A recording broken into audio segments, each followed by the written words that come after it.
ciidamadan oo ka tirsan biliska Puntland tababarna ku soo qaatay dalka Djibouti ayaa maanta ka soo degay garoonka diyaaradaha ee magaalada Gaalkacyo. kadib markii ay ka soo degeen garoonka diyaaradaha ayaa waxa loo galbiyay taliska gobolka ee Gaalkacyo, halkaas oo ay salaan ku siiyeen taliyaha birmadka ahna taliye ku xigeenka qaybta booliska.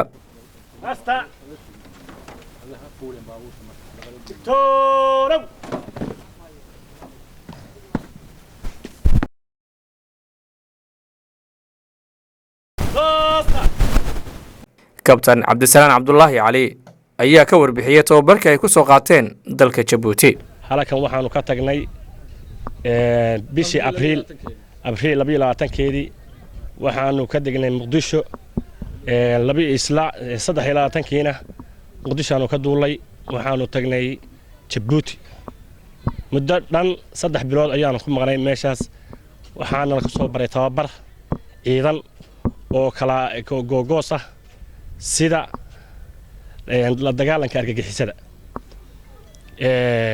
qaabka loo qaato qoryaha hadii la waakuurhoyo qaabka loo ilaasho madaxda qaabka looga hortago khulkhulooyinka iyo qabshadaha oo alaabta aan ku shaqeynayna waa alaabta hadda ciidanku sitaanin qaybina halka ay taalo waa gaashaanada si fiican iyo aad baan u soo baranay waxaan rabnaa dalka iyaga hooyo wixii aanu soo baranay inaanu si fiican uga shaqeyno cilmiga yagana aanu shacabka uga adeegno. taliyaha birmadka gobolka Cabdirashiid Xasan Xaashi ayaa kula dardaarmay inay ka shaqeeyaan amniga gobolka Puntlandna ka codsaday inay qalabayso ciidankan iyo kuwii hore waxa ka dhiman. ciidankaas waxay ku soo qaateen tababar Djibouti waxaanu ka rajaynaynaa iyaguna inay tababarkay soo qaateen iyo khibradii ay la yimaadeen inay uga adeegaan ummadooda qoladii Djibouti oo tababarka siisan oo iyaga laftigooda waa mahad celinaynaa maadaama ay tababar noo siiyeen ciidamada Puntland taasoo himilada ujeedada guud oo himilada laga lahaa ay tahay ciidamada Puntland in lagu tayeeyo tababarkaas inay waxaan jecelahay ay wax weyn ka bedelaan ciidankaas ayagana waxaan ku amaanayaa say ugu dhabar adeegeen oo ay shaqadooda tababarkooda u soo qaateen